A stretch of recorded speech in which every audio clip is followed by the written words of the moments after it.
after this session and register so we can record attendance properly and make sure that you get the credit for attending. Additionally, we are recording this session for professional development purposes. So please feel free to, if you want to turn off your camera, that's okay, along with all of those others. We dropped a link into the chat just before we got started that has the outline and the agenda of everything that we're going to be covering today. It has all of the links already ready for you, and just want to let you all know we kind of have a record-breaking number of people here in this session. There are 68 people that have registered in PowerSchool, and I have already seen some people jumping on in that haven't already registered for this. So we may have close to 70 or 80 participants. So if you notice that the links are working a little slow on the document, that's okay, because this document will continue to be available to you even after the session today. So you have access to everything that we're looking at. So we're going to be talking today about synchronous instruction. And on this slide here, these are some of the most common things or descriptions about synchronous instruction that we most often see when we look for it on the internet or we read articles or about these items in books. And you can see on the right-hand side, we have some of those descriptions listed. Primarily, we think of it as same time and same space. And I'm using the word space there very intentionally because we can occupy a space digitally without being in the same locations or places. And so we are occupying that space with our students or our colleagues together at the same time. One of the benefits of synchronous instruction that we often talk about is the access of content and resources and activities within that time and space together, with the possibility of some student control. Not a ton, but the possibility of some.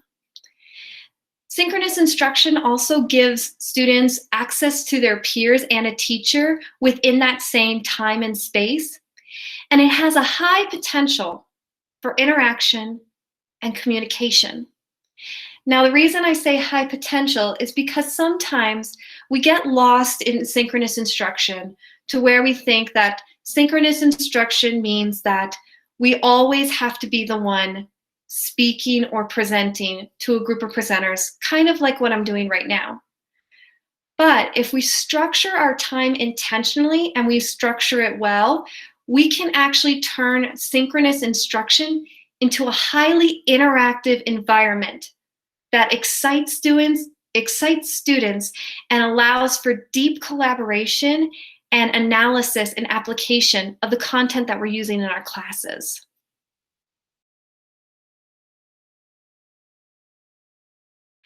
So now let's think about, what do we do currently in our synchronous instruction? What does it look like? How do the students interact with me? How do I interact with the students? And if I was going to pick one thing that I could change tomorrow or the next day or just even next week, what would I change? I'd like us to take a second and reflect on that for a moment. If I could just change one thing in my synchronous instruction, what might I change? And you can reflect on that in your own mind for a second if you'd like to. But if you would like to share, you could also put your thought into the chat as well. Maggie, we did have a question about using the iPads. With students using the iPads on Google Meet, are they able to do those collaborative options? It is a bit harder for an iPad. So in using iPads for Google Meets before, because of how the system is set up, I can either be in a Google Meet or I can be on a different application. Now, what that means is that I can still hear what's going on in a Google Meet, but I wouldn't be able to see what's happening in the Google Meet. I wouldn't be able to see the chat if I was to engage in another activity. So because that's something I've had to do before, even with meetings on with our staff, if we have to access something in the notes rather than what's in our Google Meet, I have to go to another application to access that component, but I can still hear what's happening in the Google Meet. And so with that, it really becomes that audio communication. I was also going to say there was an activity that was in there that was in the collaborative activities. It's through like Nearpod. And in Nearpod, you send them the link to the presentation that you're going to do. And Nearpod is sort of like an interactive PowerPoint, but the kids could be working alongside and working through that presentation at the same time that you might be presenting as well. We had a question about Jamboard with iPads. That one I have, I believe it is if they have the Jamboard application. Oftentimes when I've had to use Google Apps on an iPad, I have to download an application from the App Store for it to function well for the students. And then we have a question regarding time management and preparing all of this wonderful stuff. How long does it take to create some of these things? So for some of these things, they are a little more intensive to create. For example, one of the templates does have several slides where it would take a little more time to write down what you would want done for each of those slides. Google, you don't have to always. Sometimes these things have already been created and it's just copying it and utilizing it in your Google Meet. And other times it may take just a little bit of time where it's just copying and pasting a picture onto a Jamboard and then inviting the students in to comment on that Jamboard. And so it kind of depends on the time that you have available to yourself. And we did have somebody comment on there that Jamboard app is available in the Apple catalog, so it could be done. As well as if they're doing a Nearpod lesson, the students can hear you doing that lesson through like a synchronous lesson. They can hear you through that. If they were also able to, they could get a code to participate on that. And then we have a question about, can the district push out these apps to all iPads? So that would be a best question, I believe, for our ed tech department. I do not have the answer to that, but that would definitely be a question to ask them and see if that is something that we can do. It's a possibility. So, but yeah, these kinds of things for your synchronous construction can be really good alternatives to just having the students on a screen in a Google Meet. And I'd also like us to think about other possibilities for that if Google Meets aren't always possible. For example, you can still have synchronous instruction if you're only on a Jamboard together, because the students can participate that way. Or if you all are together on a Google Doc or a Google slide that everybody can write on. One of the things I really like about Google Docs is that you can do voice to text on your Google Doc and set that up. So even if your students are young students that might not always feel comfortable typing on a keyboard, they can still do that voice to text and they can communicate through that as well. There are a lot of different options that we can kind of consider for synchronous time that go outside of the Google Meet realm.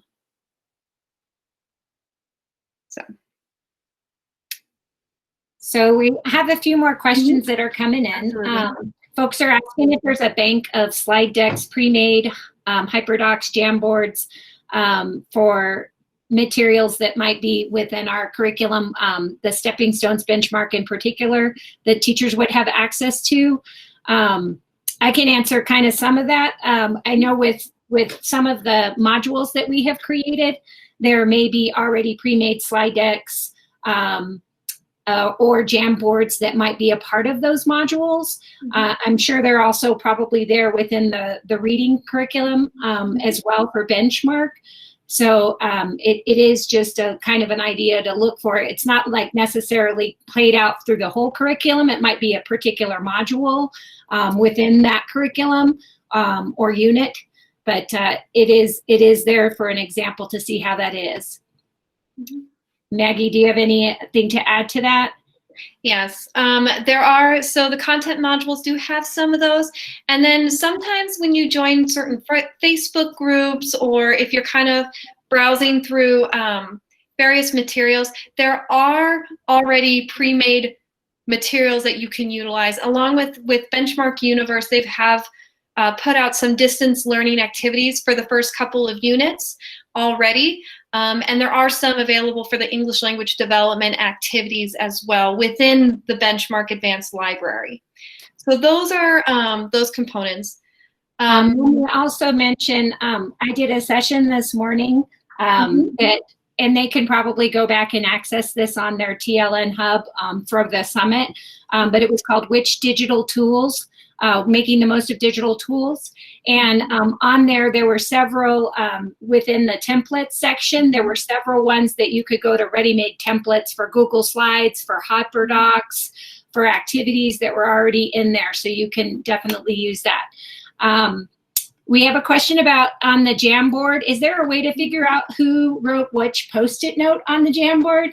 Like, I've had this question before, and what I've usually done, if I want to know like who the student is, I might ask them to like put their name there on the Jamboard, or they could even put their initials. You might even have them like sign up in some kind of an order where they are, are a particular color of the sticky note, and so that you'll be able to at least trace back somewhat in the group of the color of the sticky note if you have a small group of who might have posted on that particular color for the Jamboard. It's a matter of training your students. I don't know if Maggie, do you know of a specific way they can see if there's a note on the who wrote it? Unfortunately, no. Most of the time when working with kids, we can train them to either just use their initials, or we can train them to use their name, those kinds of things to kind of support those Jamboards. And sometimes we have masters of Jamboards that we create duplicates of to specifically go to certain groups of students. So rather than having the whole class collaborate on one Jamboard, sometimes there are multiple Jamboards of one particular item, and they go out to certain groups of students, and you can assign a student a color and put their name on that color, rather than asking them to put their name on the sticky note. Okay. So we had some questions about using polls, and somebody polls like a survey. There are polls within Nearpod. There's also, I'm going to go ahead and put Poll Everywhere in there as another one that you could use. And the students can like build a word cloud, or they might be able to see it in a bar graph or in other ways. Someone had also asked about where would we find those modules, and the modules are, they put a link actually in there for them, but they are in our TLN Hub under the distance learning. And if there isn't one there, it means it's coming soon, but I believe most of the elementary math and ELA are all loaded on there as of this past week. So, but if you have any questions about those, that's a great place to come and talk to one of us and ask us more information about that. And so in thinking about this synchronous instruction with our students, we did provide a lot of examples. But we also want people to remember that sometimes it's not necessary to have so many different options, but rather to pick one option that you want your kids to get really good at, and have that as your main method of communication and collaboration between the synchronous time. because you don't have to do every single thing in the Google Apps to make synchronous instruction meaningful for your students. It's really just about finding something that works for your students, works for you, and then continuing that as your method of application and analysis with your kids, even at our younger levels. For example, a kindergartner or a first grader might not be able to really work completely on a Jamboard at this time. We may be looking at more collaborative forms by using something like a Google Meet where they have other ways of interaction. And so it's really just kind of about figuring out, okay, what's working for my students, what isn't, and how do I make this a collaborative, interactive environment for them? And that's kind of how we really make the most of our synchronous instruction, is getting that interaction going for them. Because if we really think about it, this is what are the key things for synchronous instruction. We want our students to not remain passive for a huge length of time, and we want them to have interaction with each other, which in a large meet like this with over 70 participants can be really difficult to do. And so when we think about synchronous instruction, we might be utilizing that format of a Google Meet, but what we also might be considering is how many students are in that Google Meet at one time. And what am I really doing with that synchronous instruction that's going to make it the most meaningful for my students?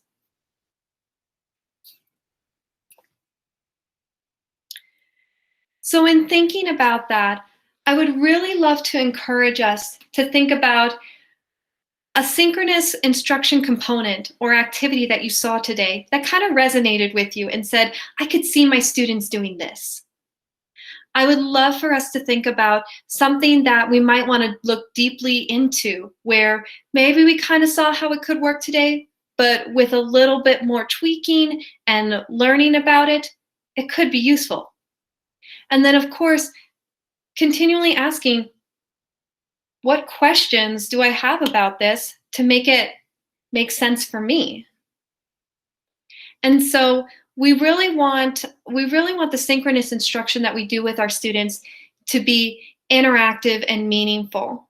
And many of you are trying to do that with your students as much as possible.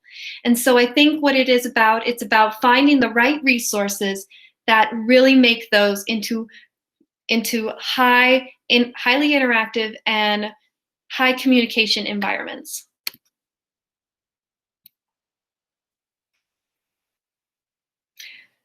So since there have been quite a few questions kind of regarding synchronous instruction, what other questions do you have for us today that we can kind of work on together?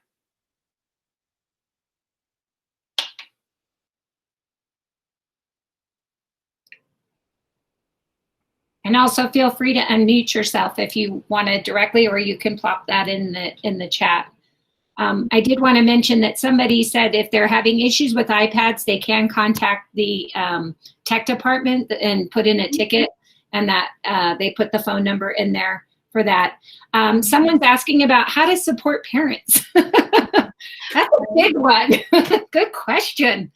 We don't have all that. So there's never going to be one over-encompassing way to support parents, because just like all of us, all of our parents are coming into technology at different levels, because some of them can use any kind of technology device that you put in front of them, and other parents are kind of like, I don't know how to use this technology. So I've really found that it has to be kind of differentiated based on the needs of those parents. For example, most parents do respond to phone calls. So if I'm able to, maybe I call a parent and walk them through the process with me. For other parents, I might take screenshots and show and draw on it and say, click here, click here, click here for those screenshots. Sometimes for even for supporting teachers, things I've done in the past, if I've done screen recordings of how to get to this place and how to get to this place, an actual 2-minute video of how I'm logging in, and then sharing that with them through an email or a Google Drive. So there's going to be a variety of ways, and it's really just going to kind of depend on how that interaction with that parent is most successful and what we can do to provide that support to them. And Tricia mentioned that they would, for parents, they would listen to a story. You know, usually sometimes the parents will sit in and listen to like a story or something like that, and help with the participation. So that was just an idea that was also in there. One of the examples in the TLN Hub that I did for the second grade, level, is I did a recording, because part of teaching like phonics and phonemic awareness is teaching about the structure of how language is formed with the mouth and the sounds and how they're projected. And so one of the things I did is I did a slideshow component that shows the sounds and the letters as I'm saying them, but then I also have like a screen in the corner where the students can actually see me saying it and tapping it out, providing that model for them. So that can be, it's a short video, it's like 4 minutes long, and that can be something that the kids watch beforehand, and then when they are with me, that's when we're doing that guided practice of, okay, this is the video that you watched. Now let's go ahead and let's practice tapping that out. And then, even if all of your kids didn't watch that video prior to your Google Meet, you could say, you could start off by reminding them what that video was about and doing a quick model, and then go into the practice with them. Because then you're providing that accessibility to the students that didn't get to watch the video prior to your Google Meet, but then you're also providing that quick response to, okay, you've already watched it, now let's get into the practice of it. So. We actually had a really great suggestion from someone that plopped it in the chat, that they had a virtual parent tech night. And that they went through with the principals and the TLFs, explaining the online norms and platforms, and then recorded it so that it could be accessible on their parent site. So great idea. That was awesome. And then also Lawrence just piped in that they have a parent tech help hour in the afternoon, where they also support parents that can join in and have questions about that at the tech hour. So yes, thank you guys for these. These are awesome suggestions for bringing in those parents and helping with that. And so we are at about 12:15. And so while this session may not answer all questions that we have about synchronous time and really making that most, the main idea that I would love to leave you with is just, how are we going to create these highly interactive communication environments for our students, even at our lower grade levels? So what I fully encourage you to do, and please feel free at any point, is to please feel free to contact us, because we kind of provided a general overview of synchronous instruction and how to make the most of it. But you may want support later on in how to really make it work for your particular classroom, your particular grade level, and your students. So we fully encourage you to please contact us at our emails that are listed here on the page. You can also click on the Need Support button, and it will take you to our teacher support request ticket, where you can submit a ticket and it will be assigned to one of us on the curriculum and instruction team to support you further. Also, if you want to learn more about this particular topic, these are the resources that we referenced in this particular presentation. Catlin Tucker does a lot of work with blended learning. Katie Martin works for oh gosh, I'm forgetting, Altitude Learning. She works for Altitude Learning, and so she's been working a lot with distance learning as well. This is these two are books that I reference, Teaching and Learning at a Distance. that was published this last year in 2019. And then this is blended using disruptive innovation to improve schools. And this is from 2015. So there is already research and evidence-based practices out there in distance learning. This is just our attempt at taking some of that research and evidence-based practices and making it into a workshop for you all today. So thank you all again for joining. I'll stay on the line here for a few minutes to answer any further questions, but I do know that everyone's got to kind of take a break and either get back to their kids or have some lunch. But please have a wonderful day, and thank you once again so much for joining us. Thank you so much.